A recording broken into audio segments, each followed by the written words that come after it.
If you think you're an emotionally abusive person and you'd like to change that about yourself, head over to healedbeing.com and sign up for the email course that will change your life and your relationships.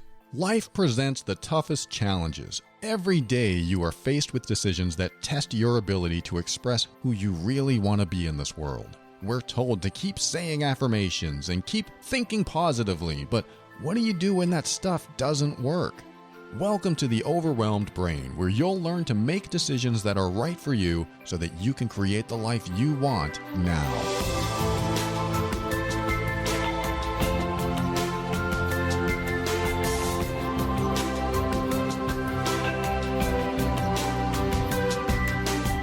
Hello and welcome to the show. My name is Paul Coliani and I am here to help you increase your emotional intelligence so that you can avoid dysfunction, handle toxic situations with grace and ease, and show up as your authentic self.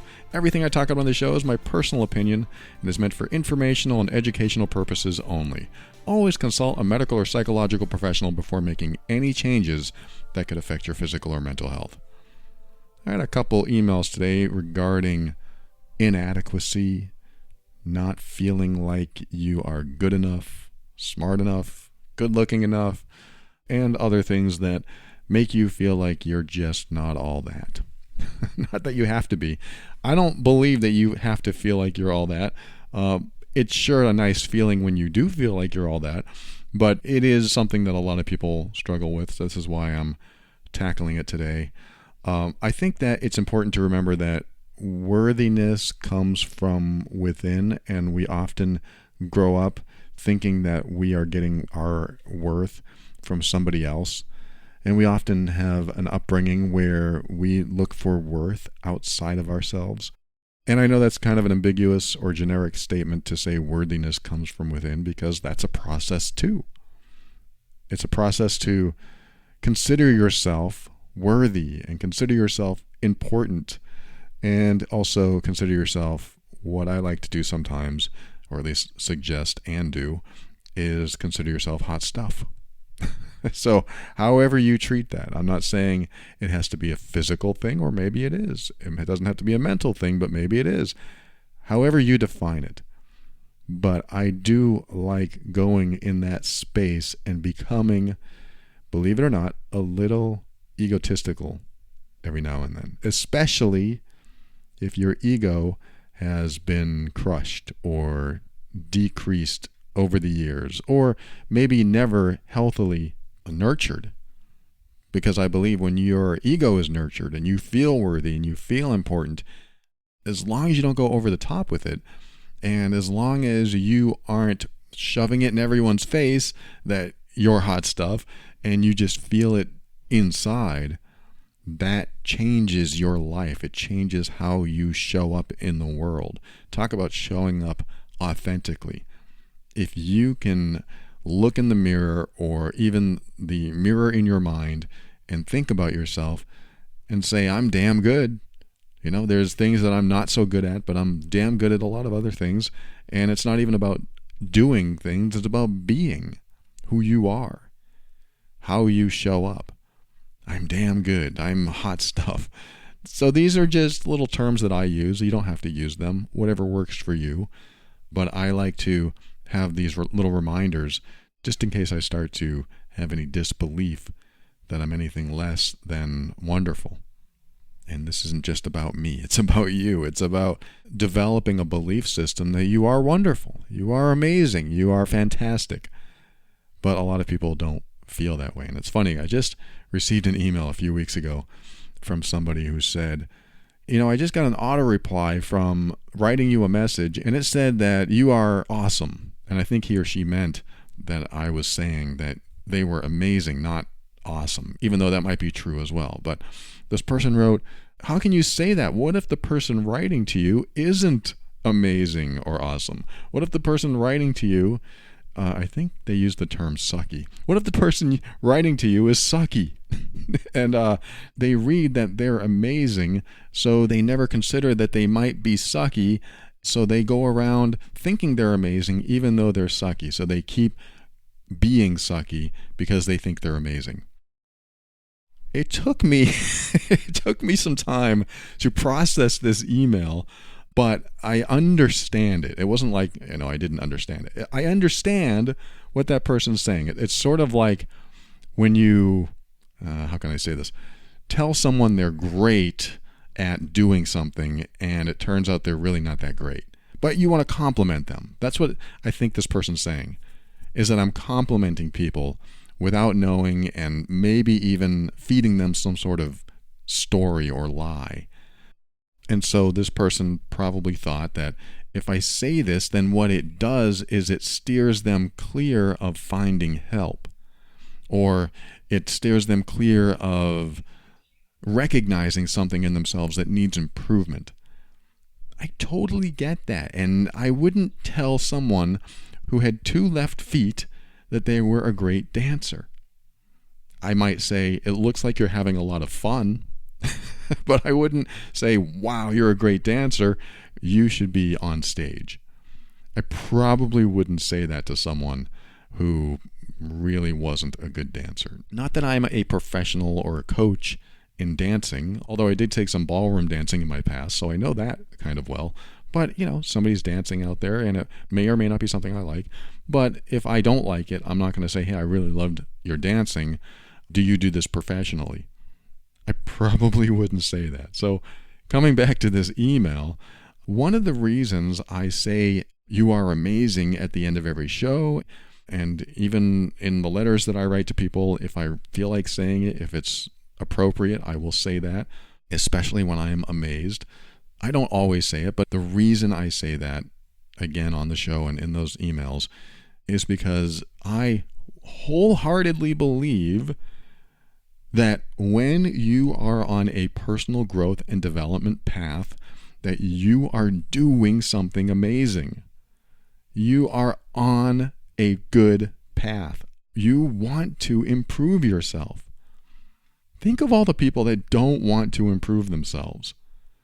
I think of that and I go, okay, they could be amazing, but if they're not doing anything to improve themselves, either A, they don't need to. I'm sure there are people like that. I think we all need to improve ourselves in some way, shape, or form. Otherwise, if we're already there, then what's left?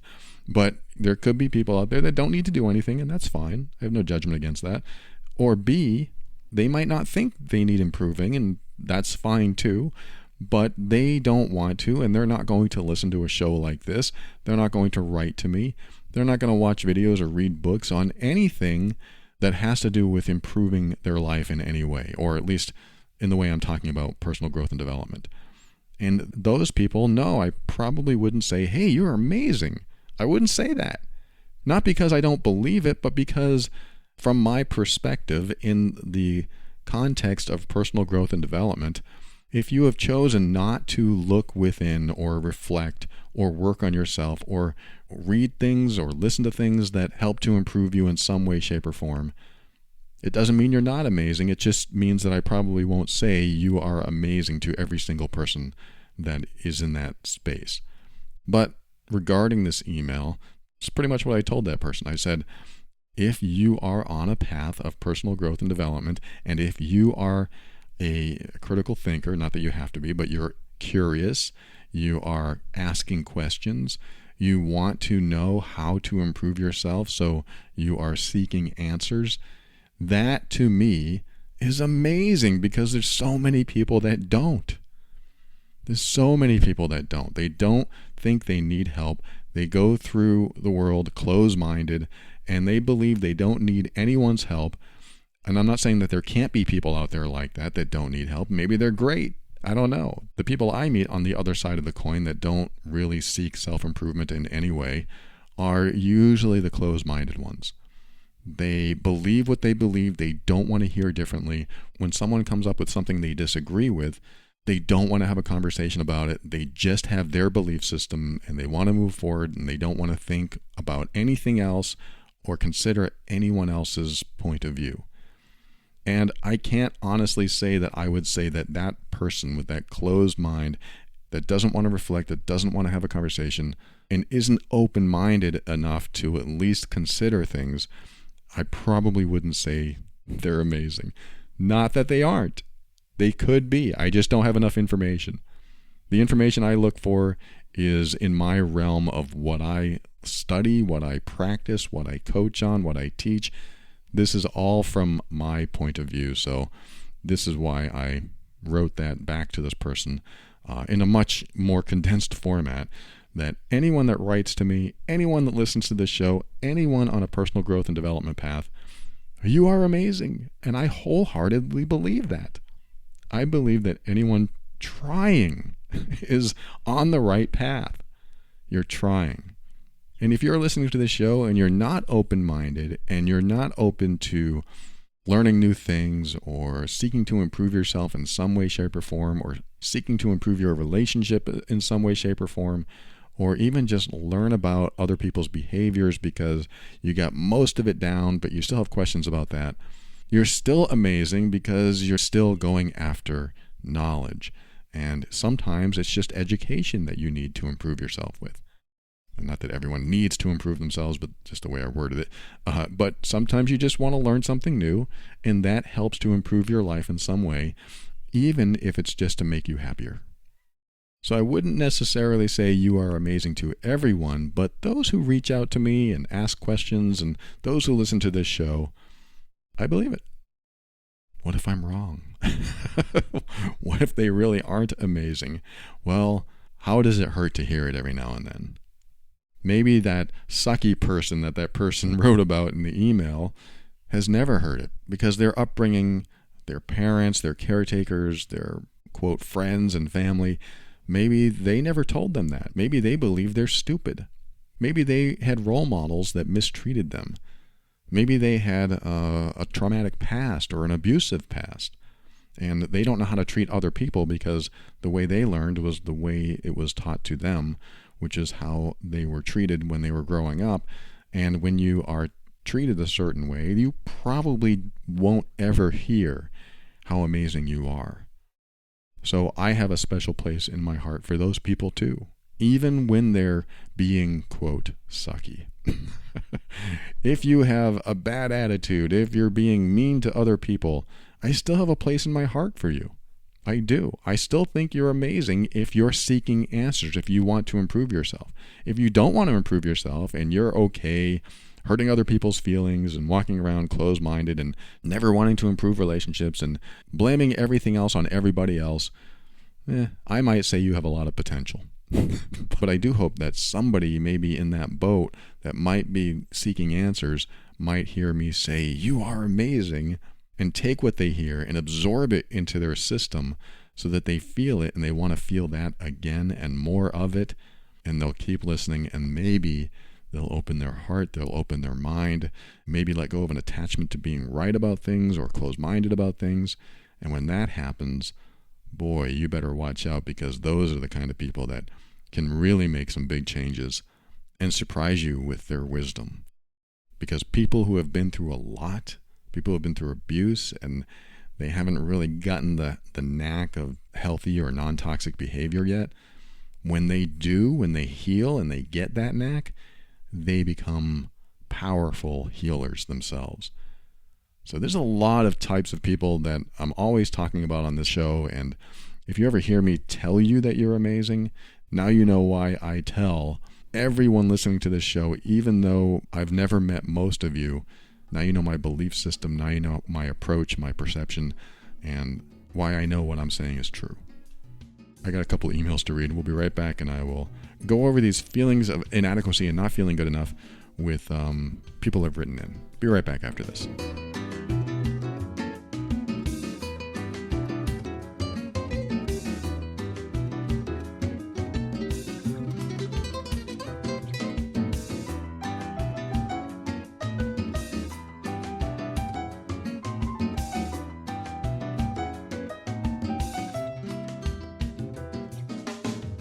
You know, sometimes you're looking for self-help podcasts, sometimes you're looking for personal growth material like on YouTube and other places, and you're just trying to fill your head with as much personal development as you can.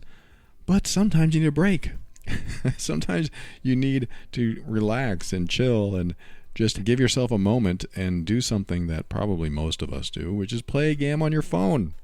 I'm talking about Best Fiends. If you've not heard me talk about this before, it's a game that I have on my phone and that I like to use when I just want to unplug from everything. It's a free to download game that is amazingly easy to get into and very fun and engaging. I don't know if you've ever popped bubble wrap, but that's what it reminds me of. It's just like you're sitting there popping bubble wrap. There's something satisfying with it, and it's just a lot of fun. It's a match 3 casual mobile puzzle game, and as you match, the things move around in the grid. There are literally thousands of levels, and because they're always adding new content, it never gets old. So I'm encouraging you to check out Best Fiends. It's like Friends without the R, Best Fiends. You can find it in Google Play or the Apple App Store. There's something new to play every day. It's endless fun, and the cute collectible characters just keep coming, and you get that bubble wrap feeling. So if you're itching for a fun puzzle game, head over to Google Play or the Apple App Store. Look for Best Fiends. It's like Friends without the R, Best Fiends. Give it a try. Just don't blame me if you can't put it down. And I love it when this happens, when an app complements another app. I'm going to tell you about another app called Curable. Curable is not about gaming. It's about chronic pain. And I say this as a complimentary app because sometimes it helps to have something a little mindless like a game to play to take your mind off things. But what if you want to go further? What if you really want to understand or maybe even feel your pain differently, or perhaps move toward getting out of pain? I mean, there are things that science has learned about pain and how we perceive it that Curable can help you understand. And believe me, if you're dealing with chronic pain, you want to understand everything. I mean, that's my take. You want to understand everything you can about this pain so that you know you're doing everything possible to either manage it, deal with it, or heal from it. And I want you to heal. I want you to move toward overcoming a fear of movement or a fear of symptoms, or how about a fear of never getting better? The Curable app helps you get there. It offers strategies that can help you retrain your brain's response to pain, and in many cases reduce the intensity and frequency of physical symptoms. A lot of the Curable app is completely free, and you can set up your account by visiting getcurable.com/brain. That's 2 words, getcurable, CURABLE.com/brain. And if you ever decide to upgrade the app, you'll get 50% off the retail price. But like I said, at least get the free version. Check it out. Getcurable.com/brain. Once you get the app, you can join the private online Curable community where they have a members-only Facebook group where you can connect with other chronic pain sufferers working through the Curable journey. And that is important. When I was dealing with my sciatic nerve pain for a good 15 years, I didn't know anyone with sciatic nerve pain, and it was very difficult to have conversations with people when you are dealing with chronic pain. So when you get the Curable app, you'll be able to join the private community where you can talk about what you're going through, and then you'll be able to share ideas and learn what has worked for other people, and maybe it will work for you too. Check out Curable now, getcurable.com/brain. That may be exactly what you need.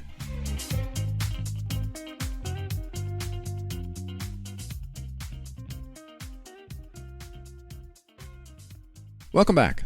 Like I said, I'm going to read you a couple emails. One of them is on inadequacy, and I think that's an important topic because when you feel inadequate, you kind of carry it with you everywhere you go.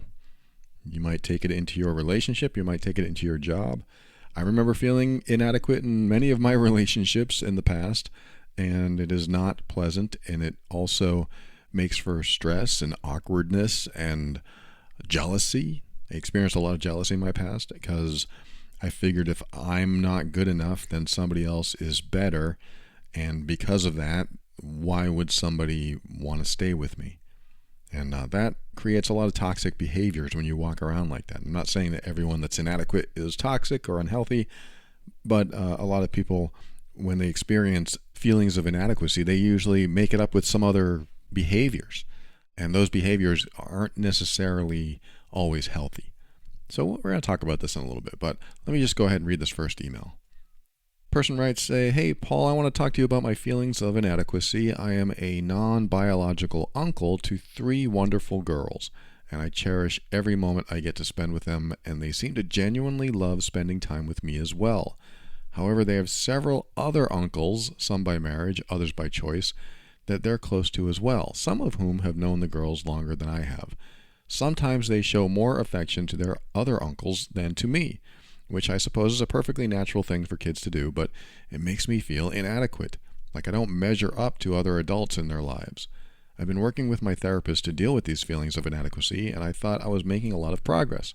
But there are still times where I fall back into old habits. So my two questions are, is it realistic to hope that one day I won't have these feelings of inadequacy anymore? And number two, if those feelings come back again, what is the best way to handle it? Thank you kindly for your response. Okay, thank you so much for sharing that. Thank you so much for asking that. And, it takes some courage to ask a question like that. You're an uncle and you have kids. I'm an uncle. I have several nieces and nephews. And so when I go see them, there are some nieces and nephews that they cling on to me like I am the best thing in the world. And then there are others that really don't care if I'm there or not. And I never thought twice about it. So I'm glad you brought this up. And I know that there are other areas in life where one might feel inadequate as well. So perhaps I can give you a couple tools or questions that you can ask yourself when these feelings come up. First question I have for you, or I want you to ask yourself, is how will you know when you are adequate? How will you know when you are adequate? What do you need for you to know that you are adequate? The reason I'm asking this question is because a lot of the times we spend our time focused on how we're not enough of something, or not smart enough, or not good looking enough, or not whatever enough. We're always in the lack mentality where we're on the wrong side of the equation. That's how I like to look at it. I believe you're on the wrong side of the equation. If you are focused on how you are inadequate, then I want to know if you know what adequacy means to you. Because if you don't, you will always feel inadequate. That's my prediction. So, yes, you will continue to feel inadequate if you don't define or specify your criteria for adequacy. So I'm going to try you on. I'm going to pretend to be you. And I have these nieces that I adore and they adore me. Like you said, they adore you. However, you see them adoring other uncles or other family members, and maybe you feel inadequate about that. Maybe you feel like there's something wrong with you. Like, why do they like them more? And okay, so I'm in this space. I see my nieces adoring another uncle, and now I'm having these feelings of inadequacy. I'm going to ask myself, okay, what would make me feel adequate? What would make me feel better in this moment? Because I see them adoring my brother or adoring somebody else, and it brings up feelings of inadequacy or insecurity or a lack of worth, which I think all of these are important to dive into and reflect upon. But okay, what do I need to feel adequate? I think the first thing that comes to mind when I try to be you for a moment is I just want to be as loved or loved more or adored more by these children than they are. And then when I try that on, I think, well, would that make them feel inadequate? So now I'm feeling a little bit weird about that, because if they adore me more, yes, it'll feel good to me, but now I see them not loving on them as much. So where does that leave me? I don't know. I don't know where you are with that, but that's why I'm asking the question, how do you define adequacy? So let's just say that you said, well, I want more affection, or at least as much affection from those children as those other people get. Then I would ask you another question. Here's another type of reflective question. How will you know when it's enough? Let's just say they give you a lot of affection and a lot of adoration, and you feel loved and you feel like you're looked up to. How will you know when it's enough? Because what's interesting about what you ask is that you say they seem to genuinely love spending time with me as well. So they're already showing you that they love hanging out with you. They love being with you. It sounds like you're a great guy and you're a positive role model in their life, I'm assuming. So how will you know when it's enough? And let me ask you this. When one of the children decides to ignore you for a few minutes, not a few hours, a few minutes, and they're off playing with their toys, do you feel inadequate then? And if not, why not? And if so, why? I may not have the perfect answer for you here because I believe the answers are inside you. This is why I'm asking you to ask yourself these questions. How will you know when it's enough? And when you're spending quality time with them and one of them, quote, ignores you or just plays with their toys, are you okay then? Or do you feel inadequate then? And if so, or if not, why? This is how you explore certain insecurities, certain negative feelings about yourself, because we can tend to spend a lot of time focused on what other people think of us, which is a massive waste of time. Most of the time, it's a massive waste of time. It leads to all kinds of things: social anxiety, self-worth issues, feelings of inadequacy like we're talking about now. And we tend to lose the experience for what it is because we're so focused on what somebody else might be thinking or saying or believing about us. And we just don't enjoy much of the present moment because we're always so preoccupied with what they're thinking. And we will never know what they're thinking. I mean, I suppose, and I'm not recommending this, I suppose you could ask them, do you love that uncle more than me? I'm not recommending that. Do not ask that question because it's an unfair question to the child. And let me say something about children that you probably already know, and I'm sure most of the listeners already know this, is that children are very present moment. They are very in the moment. Nothing about the future or the past really matters unless there's trauma that can matter, but they're just in the moment. They're doing their thing. You walk in the door, they're so happy to see you, and then another uncle walks in the door and they're so happy to see him too. Then an aunt or a sister. I mean, all of these things happen in the moment with the child. And with anyone, especially a child, when a certain amount of time has passed, they're going to appear more excited with certain people. And at the same time, yes, bonds do develop for different reasons, for different types of relationships. And if you're paying attention to how much more someone is liked or unliked or gets more attention than you, or if you're paying attention to all of that, then you are wasting so much time that you could be spending investing in the moment, the minute, the hour, the day that you get to spend with people that apparently love you.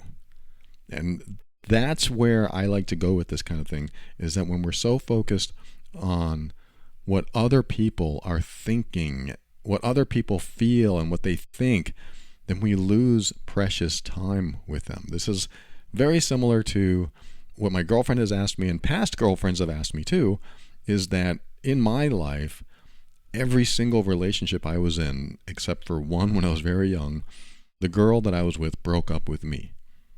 And so you'd think that I would carry this PTSD of someone breaking up with me into every relationship and have these fears. And, no doubt I had fears of rejection and abandonment and things like that. But I never paid attention to what could happen. And this confused at least 2 or 3 of the people that I've dated in the past. They asked me, well, if everyone that you were in a relationship broke up with you, how can you feel good being in a relationship? How do you enjoy yourself without some sort of fear or old trauma kicking in? And I had the same answer every time. The answer for me was because I'm enjoying being with you so much that if it happens tomorrow, at least I've enjoyed today. That's very present moment thinking. And they still weren't sure that I was telling the truth, but I think the trauma actually helped me. All the breakups actually helped me to remember that I only have a limited time with certain people. I mean, this is my belief back then, is that this relationship may not last, so I'm going to enjoy every single minute I can with these people. And at the same time, I was trying to heal from some old toxic behaviors that I did. So there's a lot of variables in our relationships because of my old dysfunctions and toxic behaviors. But there was one thing that I continue to carry with me to this day, and that is knowing that tomorrow it could go away. And because of that, I want to be more present. I want to enjoy the present moment and the current situation that I'm in, and not think about, oh, someday they're going to leave me, so I guess I won't enjoy this anymore. That just doesn't cross my mind anymore. I could die tomorrow. Let's be honest here. Any one of us could go. So how much quality time and what type of quality time are we spending with each other? And I say this knowing that I haven't spent enough quality time with my girlfriend now. We were just talking about this yesterday. We don't go anywhere. We need to go places. And now that COVID is cooling down, I'm looking forward to that. But certainly, as I've gone throughout the years, this has been my belief, is that at any time something could happen or things could change and I could lose this. So why not enjoy it as much as I possibly can now? And this is what I'm telling you too. You are around children that are going to grow up. I mean, I didn't read the ages for your anonymity and privacy, but you said they were very young. So you are around children that are going to grow up, and they're going to be teenagers. And once they're teenagers, you may be a distant memory in the past. And I hate to say that, because if you feel inadequate or insecure about this is what I've seen over and over again. As soon as they get to an age where they're learning about themselves more and they're interested in boys or girls or whoever, and they keep moving forward in their life and they're starting to experiment with a lot of things, I mean, they are very much into themselves at that point. And the adults in their life, they can take a back seat. So this is why this might be the best time to connect with them and be with them. And I guarantee you this, I might be wrong, but I'm going to guarantee you this. If you put all your time and attention and energy into that present moment with them, without thinking who they like more or who they care about more, without thinking any of that stuff, you just take that stuff out of your head. I know it's easier said than done, but you don't worry about that stuff and appreciate the moment that you're with them. What ends up happening is that they absorb that. They see that you are fully present with them. They see that you are paying attention. I mean, this is what I do with kids. When I'm around kids, which isn't often, but I'm kind of a big kid myself. When I'm around kids, I play like them. I get on the floor. I talk to them. I pick up their little Matchbox cars or their dolls or whatever, and I give them voices, and I just have a good old time. And I am there present with those kids. And those kids love it. They love it. They are so happy when I come over because I'm in their space, being with them, being very focused on them, and my mind isn't wandering anywhere else. So in a roundabout way, I'm telling you that the children will absorb all of this when you are fully present with them, when you are fully focused. And even when you get on the floor and play toys with them and whatever you lost when you became an adult, you become a kid when you're around those kids. When they're playing and things like that, you'll find that they can't wait for you to come over again so that they can play with you. So that might be helpful for you. And the feelings of inadequacy, you ask yourself those questions, and that will help you understand maybe why you're having those. And of course, yes, you might be dealing with some self-worth issues. Maybe you didn't feel loved or paid attention to when you were younger. Maybe there's some neglect that went on in your childhood. I don't know. Certainly you need to definitely visit that. There might be some inner child work that you need to do. You visit yourself as a child in your mind's eye, and you as an adult can see who you were back then and talk to yourself as you were back then and ask yourself, what do you need? What can I give you? What can I do for you? What do you need? And the child self usually says what they need. I mean, I remember healing from some trauma that my stepfather did when I was really young, around 4, and I carried that with me for a long time. Didn't really think I had a problem with it, but I remember it very vividly, and I wanted to make sure I visited my child self as the adult I am today to make sure that any toxic parenting or neglectful parenting or anything that I'm missing that was going on back then, my adult self today would be able to reparent my child self back then in my mind. I mean, this is all part of inner child work. You visit yourself as a loving, caring, supportive adult to become sort of a parent to yourself when you're a child. Because if you experienced any neglect, any feelings of low self-worth, low self-esteem, and you brought that into your adult life, and like me, I had fear of abandonment, fear of rejection. I became jealous. I became possessive in my relationships because of these fears. When I did some inner child work and gave myself the love and the security and the feelings of worthiness that I needed, and knowing that I'll always be there for myself, that was a self-parenting process that really helped give me some confidence and give me the boost I needed and heal from some old trauma from my stepfather. And it's interesting. I told this story before, but I went to my old neighborhood where I lived when I was 4, and I saw the house that I lived in, and I was walking through the neighborhood. I was walking by myself, and I saw the couple working outside this house that they just bought, I guess, a few years ago, because I walked up to them. It was a very nice couple, very friendly, younger couple, and I said, I used to live here. And boy, that guy's eyes lit up. He said, "You did? Really?" And I said, yes, I used to live here when I was like 4, and I was here for a few years, my mom and my stepfather and my sisters. And he said, "Oh my God, do you want to see inside? Come on in." And I thought, what? You're just going to invite the stranger in your house? And he said, "Come on in. I'll show you how it looks now." And I thought to myself, this is crazy. I didn't expect this. So I said, I certainly don't want to impose, but I'd love to see inside. And he said, "Yeah, come on in."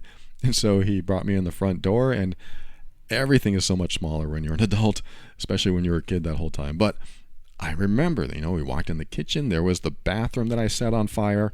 There was the living room, and the living room was where the trauma that I experienced was. And he showed me some other stuff, and the wall was taken down, and I recognized all of it. They painted it. It looked so much nicer. But in that moment, I had an opportunity to heal. I remember being 4 years old, and I remember the traumatic experience I went through, and I just decided to visit myself in that moment, in that room, and I reached up, and I could reach the ceiling. I touched a beam on the ceiling, and I looked down, and I just saw myself there. And I forget what I said. I think I said, "I'm here for you, and it's okay. Everything is going to be fine." And in that moment, I felt something lift off of me, or something changed. It felt like closure. Again, I don't know what I was holding on to, but I think I needed to experience that moment. I think I needed to go through that closure. And from that point on, I really felt like I achieved closure, and it was okay to move on from that point on. So I never thought about it again. The trauma wasn't there, and I just felt different. And so this is what inner parenting, inner child work can do for you. You can revisit yourself. You may not be able to visit the same house, or maybe you will be, but it's sort of like a subconscious time traveling where you go back and you're there for you when nobody else was. And that can be very helpful. So that's what I recommend for you. Thank you for giving me the space to share that story. That's what I recommend for you, is that if you are feeling inadequate in any way, look to your past. When did this start? There's another question. When did your inadequacy start? Because I'm pretty sure it probably didn't start with your nieces. I'm pretty sure it probably started earlier. And if it wasn't inadequacy, what was it?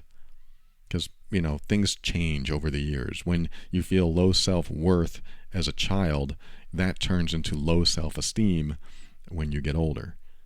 So if it wasn't inadequacy back then, or if it was, then you have something to work off of. But if it wasn't inadequacy, what was it? And when did that start? And what caused it to start? And if what caused it to start didn't exist, what would you feel then? And how would you feel today? Because once this stuff starts healing, especially where it originated, Again, it's all in the history in your mind and how you have processed it and brought it into your life in different ways over the years. Imagine if what made you feel inadequate or insecure or felt neglected back then, imagine if that didn't happen. Or imagine if the opposite happened. Like if you felt like your mom never gave you enough love or she was never there for you. Imagine if the opposite of that happened. She was always there for you. She loved you so much. She adored you. You were the most important person in the world to her. What does that feel like? And I know there might be some triggers going on, the people listening right now. So I want you to be very self-aware and very self-focused on what you need to do for you. Because yes, you may have been missing maybe some love and attention, or who knows, maybe somebody who had good intentions gave you a bad experience, or somebody with bad intentions gave you a bad experience. No matter what it was, the healing that you can at least start to do from your past can start to create a different present. Because what we fear today started in the past. And if that didn't exist or it changed, or we went back and reparented ourselves in some way, then what we feel today may not even exist. So this is all the mind stuff that I want you to do and try to get to a better place with, because you probably have a ton to offer. You probably are all of that in many ways, but you aren't experiencing that in yourself because perhaps there's something in there holding you back from allowing that to be. Because when you allow that to be, you don't compare yourself to others anymore. You don't even think about what others think about you. You don't waste your time because you know you're great. And sometimes that requires a little bit of nurturing of the ego, because the ego starts to lose its steam when you start to believe things that aren't true about you, or you have bad feelings about yourself, or you have low self-worth. All of that is a lack of ego, and if you nurture it in a healthy way and balance that ego with your compassion for others, with your conscientiousness of yourself and others, and your empathy and your sympathy, all of this plays a part in balancing who you are. So sometimes it's important to know who you are, know where you're lacking, know where you feel inadequate, insecure. And when you know where it originated, sometimes just knowing is the key to start the healing. And even the letting go, the closure, that can happen too. I thought I was going to read another email in this segment, but I'm going to read you the next email probably during the outro of the show coming up next. When we come back, I'm going to say my thank yous and my goodbyes and my final words right after this.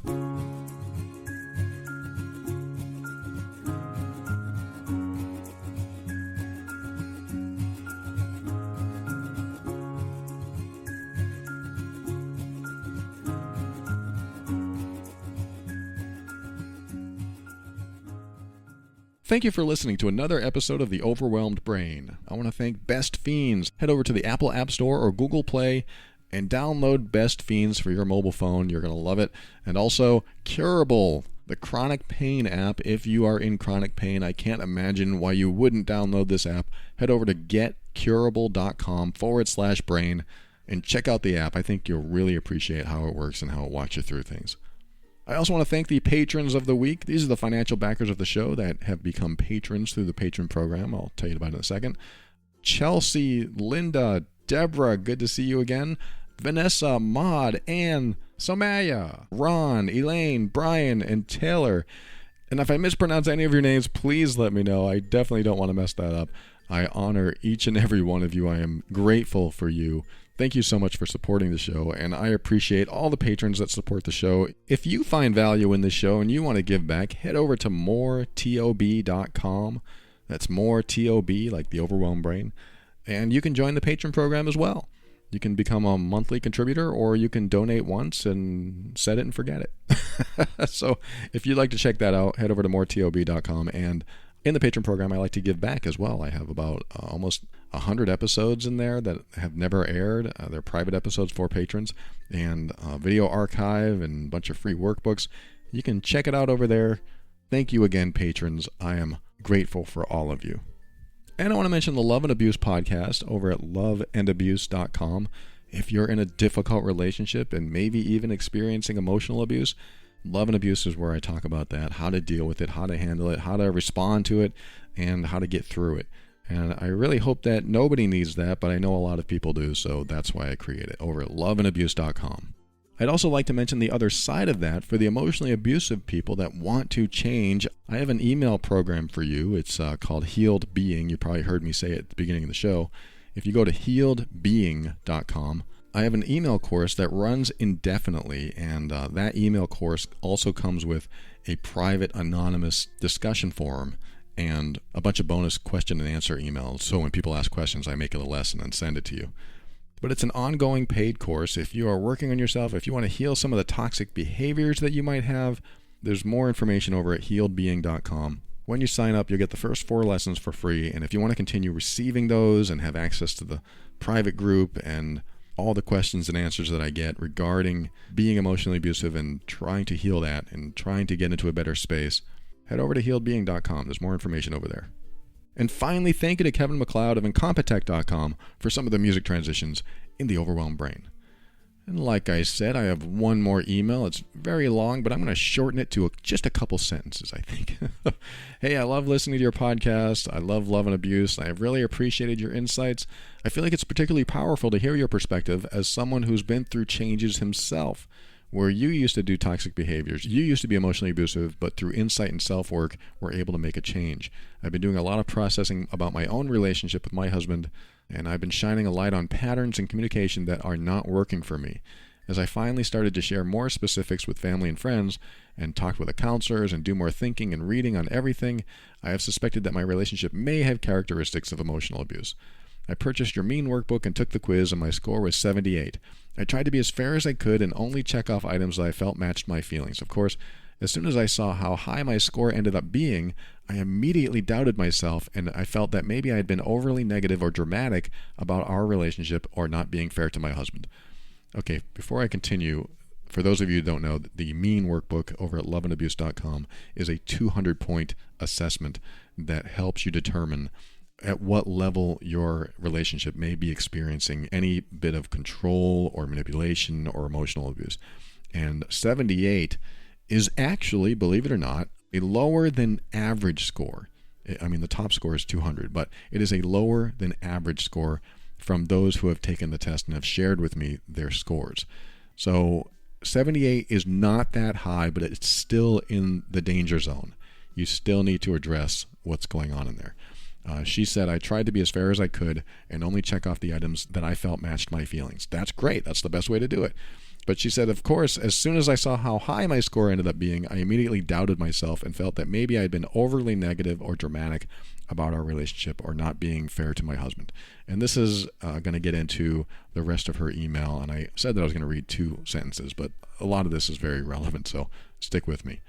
And before I go on, no, your score is probably accurate. The only time scores or any assessment that you do becomes inaccurate is when you think about it. So I'm going to let you off the hook here. Your immediate replies, that initial thought that comes out of your brain and onto the paper or out of your mouth, is usually the closest to truth that you can get. Usually. Sometimes, we speak before we think and then we figure out, oh, that was wrong. But when it comes to things like this, like, well, do you feel bad when he says that? And you say yes, and then you think about it and go, well, maybe that's unfair. That's when you're wrong. And I don't mean to say that you're wrong. I'm just saying you're more accurate when you say something off the cuff. When it comes right out, it's usually more accurate. So your score of 78 is probably pretty darn accurate. So try not to put yourself down for that. It's when we rationalize and justify and validate or invalidate what we thought that it becomes inaccurate. Because I can justify and rationalize almost anything. I'm very good at that. I don't know about you, but if I feel hurt by something that someone said, and then I give them the benefit of the doubt, and then I think about it, and then I think, well, maybe it was me, maybe I approached it the wrong way. I'm so good at justifying their behavior and rationalizing their behavior and making it more about me and not about them, instead of just saying, no, They were a jerk. Period. They were a jerk. I have every right to feel hurt or offended by what they said. I started doing that more and more a few years ago. And wow, that really freed me. That let a lot of baggage go. If you want to let baggage go, trust yourself. Trust your initial reactions more times than not. Doesn't mean you'll always be 100% all the time, but we hold on to so much baggage that we shouldn't have to. So I'm just going to give you that, but let me continue to read here. Person continues, my basic question is, how can you tell the difference between things that are genuine shortcomings about yourself, things that you really do struggle with and contribute to stress in the relationship, versus things that are unfair criticisms or overly high expectations? The dynamic with my husband is not that he cheats or is a liar. It's more him being type A, very driven person, and I'm much more laid back. I feel like he's often unhappy with the way I do things. His common complaints are that I'm disorganized, forgetful, not efficient at keeping up on to-do lists, not doing jobs thoroughly enough, being selfish and not caring for him or contributing better to us working at a team. Sometimes I veer between thinking I should just work harder on myself and get better in those areas versus feeling wounded and just assuming everything he says is unfair or abusive. I know I'm not a perfect person, and I can understand why some of the things I do frustrate him. It just feels very uneven in our relationship, in that he is always free to criticize me when he is upset about something, whereas he gets very defensive to being criticized. He can also escalate things quickly. One example is that we were walking into someplace with their daughter, and we were walking toward the door, and he was showing me something on his phone, and I told him kind of jokingly, maybe you want to put your phone away and get your mask on. And he responded, maybe you should shut your effing mouth. Except she said the word. I was about to do that. God, I just can't believe how effing rude you are sometimes. I ended up apologizing for what I said, even though I felt his reaction was really unwarranted based on what I said. I know I can be careless. He's asked me repeatedly to stay on top of a shared to-do list we have, and I have trouble doing that. I'm not great at keeping up at cleaning around the house between working full-time and taking care of our daughter. That stuff drives him crazy, and I can understand that my disorganization and lack of attention to detail stresses him out. I get so flustered when we argue because he is good at expressing his frustrations that I tend to withdraw from the conflict, and I can't find the words to make him understand what I'm feeling. I leave a lot of arguments feeling unheard. He talks a lot about how we need to work better as a team, but I often feel what he means is that I need to make changes to myself so we can work better as a team. How do I take responsibility for my flaws and contributions to the relationship and recognize what I can do to change while keeping a clear perspective about how he can be overly critical or abusive in his responses?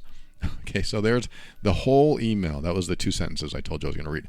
But I had to read the whole thing. All of it is relevant. All the content here is relevant. And thank you so much for sharing all this. I didn't mean to laugh when I read it, but I promised 2 sentences, and I just had to read the whole thing. So thank you for sharing this. I'm sorry you're going through this. I'm going to address a couple things in your email. One I already addressed about the meaning score. The second one is a comment that you made to him about, walking through the door, and you said maybe you should put your phone away and get your mask on. I think his response, yes, was over the top.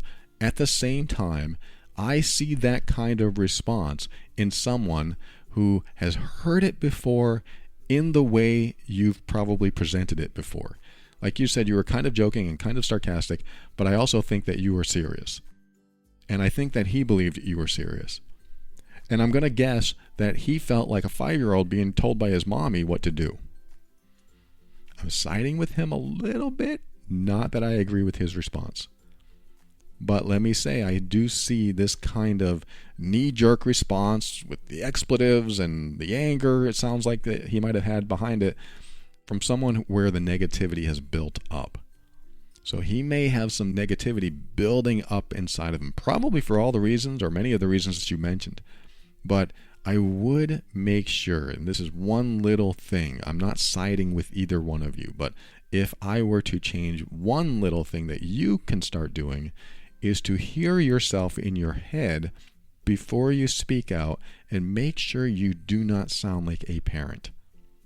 Because if you sound like a parent to another full-grown adult, they might take offense to it. Again, I'm not siding with him. I'm not saying, hey, you were wrong and he was right, because his reaction was totally over the top. He should have said, hey, you don't have to treat me like a child. I know how to do this. I know what to do. That would have been a better, healthier response. And then you could have a conversation about that. And you could have said, oh, I'm sorry, I didn't mean to treat you like a child. And then that conversation could have gone somewhere. But it didn't. It got that far. And I'm also not giving him any breaks for being hypercritical and other things that you said. But I want to give you at least a couple takeaways here to find out if his behavior changes by modifying your behavior. I don't know who's right. I don't know who's wrong. I don't know exactly where the issue lies. Maybe there's a little of both, or maybe it is more one than the other. But one person has to make changes to find out if the other person changes. Meaning, in a relationship that has difficulties like this, if the one person softens in some way, you get to find out if the other person softens or hardens. And that is a good gauge. If you soften an approach where you ask yourself, if I say this, it's going to sound like a parent disciplining a child or talking down to a child, so I'm just not going to say it. Or I'm going to say something different. And you do. And then you get a response that's also different and softer. Or maybe you don't get a response at all. Then you can practice that more and see if it works for both of you. See if you can synchronize in that space where you're no longer saying things maybe sarcastically or anything like that. Maybe it has built up in him that your sarcasm is really passive-aggressive behavior and he's getting sick of it. It does sound like I'm picking on you, but I don't mean to. It's not about that at all. But you're the one whose ear I have. Your ear is listening right now. I don't know if he listens to the show or not, but your ear is listening right now. And if I'm going to ask you to change anything, it might be to change that. At least talk to yourself and hear it yourself to figure out if it's more of a parent telling a child what to do or if it's an equal partner. Because if it was an equal partner, the conversation could have gone differently or not happened at all. Like you could have just put your mask on and just let him go and he was going to do it or not. And that would have been his choice. Then we'll see what would have happened. So there's that. Again, I'm not picking on you. I'm just giving you something to try and something to think about. Because his responses, and it sounds like some of his behaviors, are probably, again, over the top. And maybe they are highly critical of you. And that's a problem too. Many of the things that you said had to do with his responses to what you called either carelessness or disorganization, lack of attention, all this stuff that you feel about yourself. This is why I brought your email into this episode, is because these might be considered inadequacies in you. Now, on the other side of this, let's go to him. I also feel that he's treating you like a child. So everything that he might be feeling about you, you might be feeling from him as well. Because one of the things that you said, he talks a lot about how we need to work better as a team, but I often feel what he means is that I need to make changes to myself so we can work better as a team. You are probably hearing right. You're probably hearing that exactly. So you might be right. He might be wanting you to make changes to yourself. One of the first things that I like to resolve in a relationship when somebody feels like they have a lot of flaws is to own their flaws. Meaning you own that you're disorganized. You own that you have a lack of attention to detail. You own all this stuff. And you say, yeah, that's who I am. That's how I roll. That's what I do. I'm working on that, and maybe you are, maybe you aren't, but that's basically how I've lived my life. I mean, were you this way before you met? Because if you say yes, then why is he asking you to change who you are? If you say, no, I wasn't this way before I met, then what caused this to happen in the relationship? When did it start in the relationship? Because if something happened in the relationship that caused you to do all this stuff, then there might be something to look at there. But I'm going to assume that you were like this before you left. I look at my girlfriend and she has, she'll probably hate me for saying this, but she has no concept of minutes or hours. She has no concept of time in the sense of, hey, let's eat dinner in 5 minutes, and 4 hours later, she doesn't realize how much time has passed. So we have dinner at 11 o'clock at night sometimes.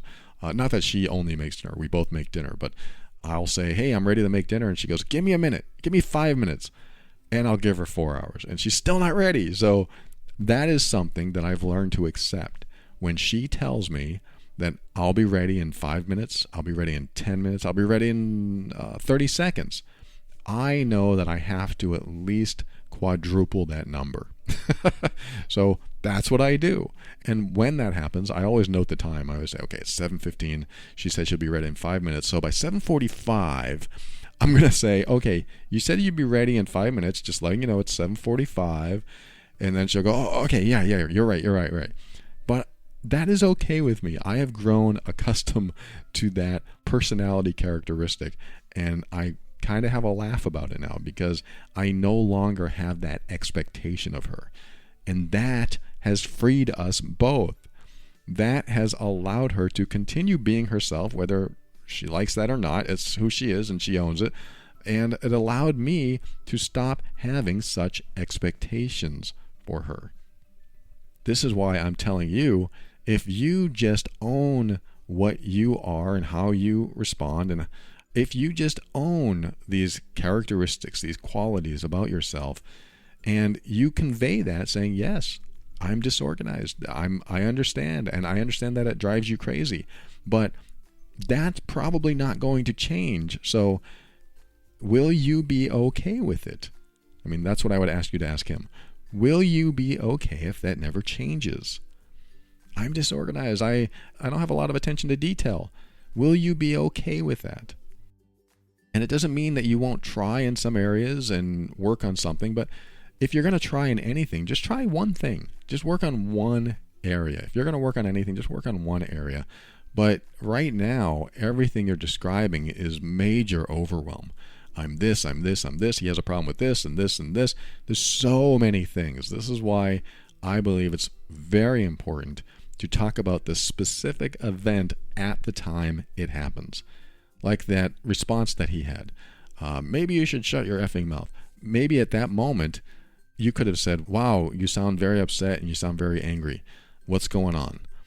And he might continue that anger and say, wow, you treat me like a child, whatever. But that would have been an opportunity to release it. But because it came out and then you moved on with your day, I'm assuming, and you said you apologized later, even though his reaction was unwarranted, that was good. The closure did come. But because it already passed, sometimes that stuff lingers. And especially if it's compounding on other things that are lingering, other things that didn't get closure. So that's why it's important to address these things in the moment. For example, you're disorganized and you left something behind when you went out for a drive and he gets angry at you. You might say, look, I'm disorganized. This is going to happen sometimes and I'm sorry. Are you going to be okay that I'm disorganized sometimes? I'm not saying that this is going to be an easy conversation to have or you have to say it exactly like that, but this is part of owning who you are and your personality characteristics and even your flaws, if you want to call them that. Because if you own them, then he has no choice but to either own them or accept them. He may just be stuck in rejection mode. He may want you to be something you're not.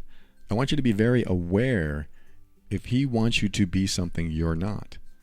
And that's why it's important that if you own who you are and how you show up, and he doesn't, then you can have a conversation about that. You can say, look, I am disorganized. I can be careless.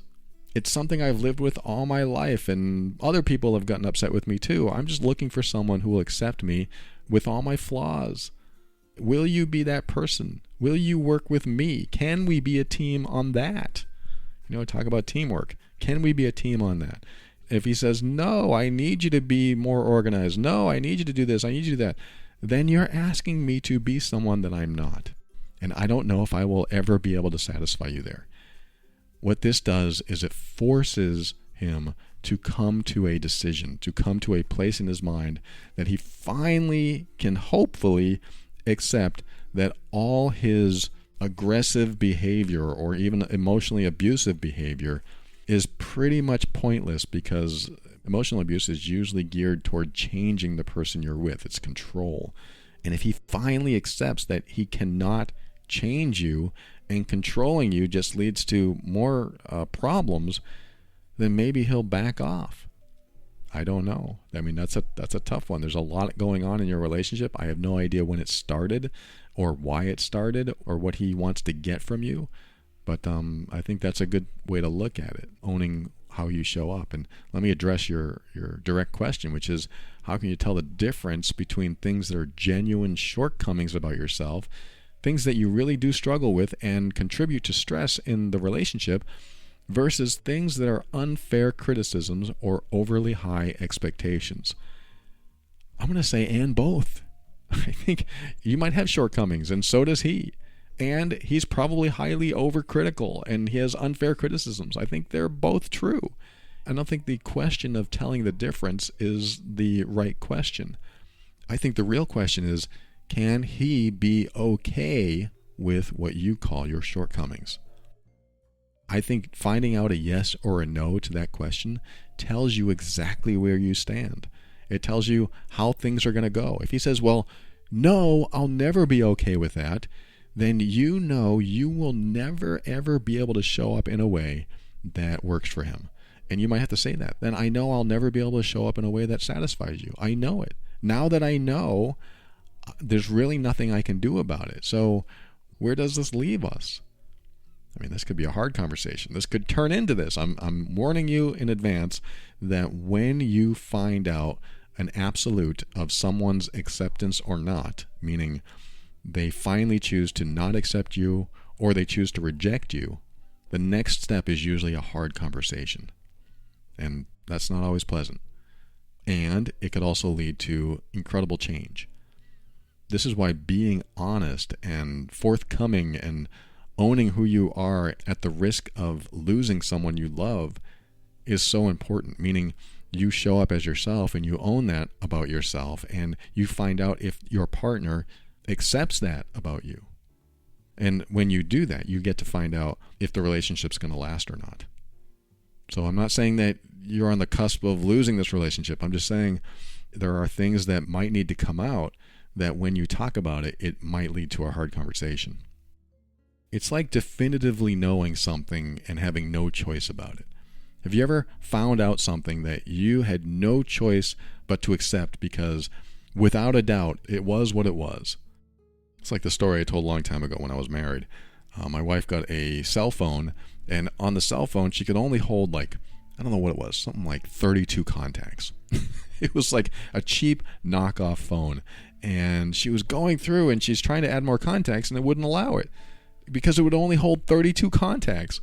And she said, this is ridiculous. And she was so upset, rightfully so. I mean, what kind of phone only holds 32 contacts? And she tried to work with it. And for the next, 15 minutes, 30 minutes, she kept saying, I'm just so angry and I can't stand it. How could they sell this? And she was, again, rightfully so, upset and felt ripped off. And she just kept going on about it. And I finally said something that actually gave her some closure. I'm not saying it was like a happy closure, but I gave her some closure. I said, maybe it's just time to accept that you got a crappy phone. And she paused and she looked at me and she said, you're right. You're right. She didn't want to accept that. She didn't want to believe it. She didn't want to believe that she spent all this money on a phone and it turned out to be a piece of crap. She just wanted it to work, and she was upset that it didn't work and she felt ripped off. And that gave her a closure. I mean, she didn't complain about it anymore. She just had to accept its limitation. This is what I'm talking about. And when you're with someone who is supposed to love and support you through thick and thin, or whatever marriage vows you used, accepting someone's limitations is all part of it. And if he can't do that, it's important to find out.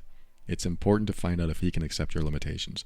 Because I have a feeling that if that's in him, he's going to be Mr. Grumpy for a long time. And that's important to find out. Can you accept that I am disorganized? No. Can you accept that I don't pay attention to details? No. Can you accept that I'm careless? No. Well, then I don't know what to say, because I am all those things.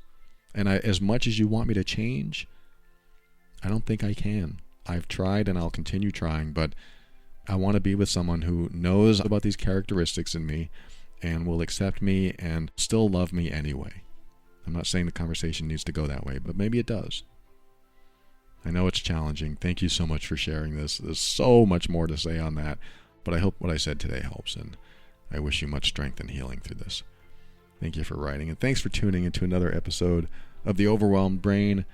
Just remember what I said earlier about keeping an open mind. When you have an open mind, you get to step into your power. This helps you be firm in your decisions and actions so that you can create the life you want. Always take steps to grow and evolve. You are powerful beyond measure. And above all, and this is something I absolutely know to be true about you, you are amazing.